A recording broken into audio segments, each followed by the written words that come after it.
Over the last 1 year, Your Excellency, the judiciary has been hard-pressed to work in pursuit of the strategic outcomes identified in the stage.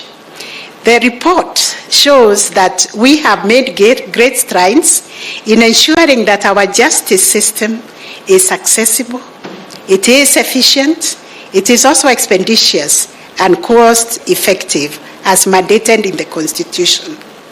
At the same time, it also offers the nation a glimpse of the vital and urgent areas in which our corrective intervention is still required. Your Excellency, distinguished guests, ladies and gentlemen, during the financial year that we are reporting, 404,000 cases were filed in the judiciary, out of which 257,000 were criminal cases and 147,000 cases were civil cases. And just to get a glimpse of where these cases came from, 42% of them actually came from 5 counties: Nairobi, Nakuru, Mombasa, Kiambu, and Machakos. These courts recorded a case clearance rate of 94%, where 380 cases were resolved. And that, I think, deserves a clap. A clearance rate of 94% is really good. At the end of the financial year, we had 878,000 cases pending before our courts. And this comprises of 294,000 criminal cases and 384 civil cases. This is an increase by 5% from the previous year. 76% of these pending cases are before the magistrates' courts. Of the pending cases, at the end of the period, 50% of them have been in the court system for over 1 year. This is a 10% decline from the previous year. In pursuit of our vision of ensuring that our justice system is efficient and cost-effective, we pursued a number of game-changing interventions and initiatives aimed at enhancing access to justice and service delivery in the course of the financial year that we are reporting.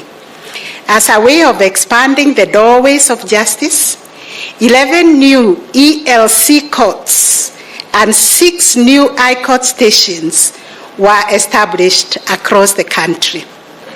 We still have a long way to go, including getting judges of the High Court, the Environment and Land Court, Employment and Labor Relations Court in all the counties. We require magistrates sitting in all the sub-counties and adjudicators for our small claims courts across the whole country.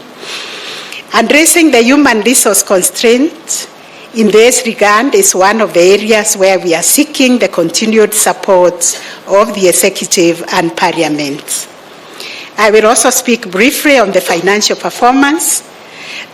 During the reporting period, one of the key achievements was the operationalization of the Judiciary Fund at the end of the Judiciary financial year. This followed from a successful consultative process between the Judiciary, the National Treasury, the Central Bank, and the Controller of Budget.